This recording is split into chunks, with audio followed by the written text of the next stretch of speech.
Hello everyone, नमस्कार आप सभी को। आज इस 296 दिन के वीडियो में आप सभी का स्वागत है। आइए कुछ महत्वपूर्ण प्रश्नों को देखते हैं। तो आज का पहला प्रश्न है, कल्याण थाट को दक्षिण भारतीय संगीत में कहते हैं। कल्याण थाट को दक्षिण भारतीय संगीत में कहते हैं मेच कल्याणी। ठीक है, उत्तर भारतीय संगीत के कल्याण थाट को दक्षिण भारतीय संगीत में मेच कल्याणी के नाम से जाना जाता है। दूसरा प्रश्न है, बिलावल थाट को दक्षिण भारतीय संगीत में कहते हैं। बिलावल थाट को दक्षिण भारतीय संगीत में धीर शंकराभरणम के नाम से जाना जाता है। तीसरा प्रश्न है, उत्तर भारतीय संगीत का शुद्ध थाट है। उत्तर भारतीय संगीत का शुद्ध थाट है बिलावल थाट। बिलावल थाट में सातों स्वर जो लगते हैं, सारे गामा पधा नी, ये सभी स्वर शुद्ध लगते हैं। इसमें कोमल और तीव्र कोई स्वर नहीं लगता है, केवल शुद्ध स्वरों का प्रयोग होता है बिलावल थाट में। चौथा प्रश्न है, धीर शंकराभरणम 72 मेलों में से है। तो इसमें क्रम बताना है कि धीर शंकराभरणम जो मेल है दक्षिण भारतीय संगीत का, वो कितने नंबर पे है। तो वो है 29वें नंबर पर, या इसको आप कह सकते हैं 29वें नंबर का मेल है। ठीक है। पांचवा प्रश्न है, मेच कल्याणी 72 मेलों में से है। मेच कल्याणी है 72 मेलों में से 67वें नंबर पर, यानी कि 67 नंबर पर 67 नंबर का मेल है मेच कल्याणी। दक्षिण भारतीय संगीत में जो 72 मेलों को बताया गया है, उसमें पहले से लेकर 72 मेलों तक अलग अलग मेलों का क्रम है। ठीक है, वो अपने क्रम पर निर्धारित है कि इस नंबर का कौन सा मेल है और दूसरे नंबर का कौन सा मेल है। तो उसमें 29वें नंबर का मेल है धीर शंकराभरणम और 67वें नंबर का मेल है मेच कल्याणी। इसके बाद छठवां प्रश्न है, सा रे ग सा। इसमें ऋषभ और गंधार स्वर कोमल लग रहे हैं, तो सा रे ग रे सा ये स्वर है तोड़ी राग का। राग तोड़ी में इन्हीं स्वरों का प्रयोग होता है, सा रे ग रे सा, जिसमें ऋषभ और गंधार स्वर कोमल होते हैं। ठीक है। इसके बाद सातवां प्रश्न है, तोड़ी अंग के स्वर होते हैं। तो रे ग रे सा, इसमें ऋषभ और गंधार स्वर कोमल है। रे ग रे सा के द्वारा तोड़ी अंग को दर्शाया जाता है। आठवां प्रश्न है, कर्नाटक पद्धति में मुख्य ताल है। कर्नाटक ताल पद्धति में मुख्य 7 ताल होते हैं, जिनको सप्तसुलादी ताल भी कहते हैं। ध्रुव मठ रूपक झंप त्रिपुट अट एक। ध्रुव मठ रूपक झंप त्रिपुट अट एक, ये हो गए 7 तालों के नाम जो कर्नाटक संगीत में प्रचलित हैं। ठीक है। इसके बाद 9वां प्रश्न है, राग विज्ञान के लेखक हैं। राग विज्ञान के लेखक हैं विनायक राव पटवर्धन जी।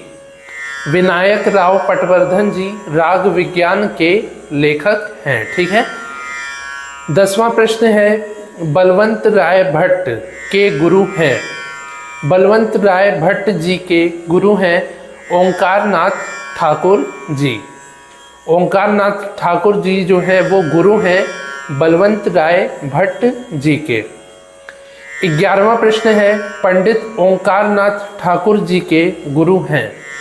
पंडित ओंकार नाथ ठाकुर जी के गुरु हैं विष्णु दिगंबर पलुष्कर जी। पलुष्कर जी ओंकार नाथ ठाकुर जी के गुरु हैं, और ओंकार नाथ ठाकुर जी जो हैं वो बलवंत राय भट्ट जी के गुरु हैं। इसके बाद 12वां प्रश्न है, वंदे मातरम का राग है। वंदे मातरम जो है वो आधारित है राग देश पर। राग देश के स्वरों पर आधारित है वंदे मातरम।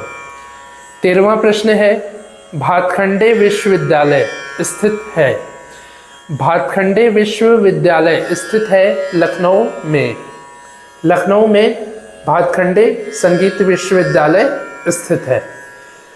इसके बाद 14वां प्रश्न है, टप्पा गायकी के साथ प्रयुक्त ताल है। टप्पा गायकी के साथ प्रयुक्त ताल है पंजाबी ताल।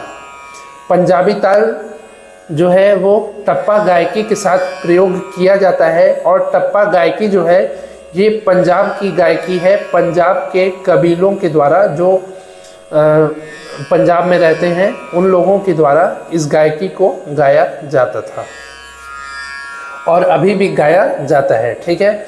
इसके बाद 15वां प्रश्न है, दीपचंदी ताल बजाई जाती है। दीपचंदी ताल बजाई जाती है ठुमरी के साथ। ठुमरी के साथ दीपचंदी ताल का प्रयोग किया जाता है। 16वां प्रश्न है, पहले जन्म हुआ है। सबसे पहले, पहले मतलब आपको इसमें 4 ऑप्शन दिया होगा, उसमें पहले बताना है। तो बड़ा ख्याल, छोटा ख्याल, टप्पा, ठुमरी, उसमें मान लीजिए ये 4 ऑप्शन दिए हैं, तो इसमें सबसे पहले जो जन्म हुआ है वो है बड़ा ख्याल का। इसके बाद 17वां प्रश्न है, म प ध सा, इसमें धैवत स्वर कोमल लग रहे हैं, सा नी ध प। ठीक है, म प ध सा नी ध प, जिसमें धैवत स्वर कोमल है, तो ये स्वर है आसावरी राग का। आसावरी राग का ये स्वर है म प ध सा नी ध प। 18वां प्रश्न है, राग भैरव का गायन समय है। राग भैरव का गायन समय है सुबह, यानी कि प्रातः काल सुबह के समय राग भैरव को गाया जाता है। इसके बाद 19वां प्रश्न है, औड़व संपूर्ण जाति का राग है। औड़व संपूर्ण यानी कि आरोह में 5 स्वर और अवरोह में 7 स्वरों के प्रयोग वाला राग है राग आसावरी। राग आसावरी में आरोह में 5 स्वर और अवरोह में 7 स्वरों का प्रयोग होता है, इसलिए इसकी जाति है औड़व संपूर्ण। आखिरी प्रश्न है, राग बागेश्वरी में पंचम स्वर है। राग बागेश्वरी में पंचम स्वर है विवादी स्वर।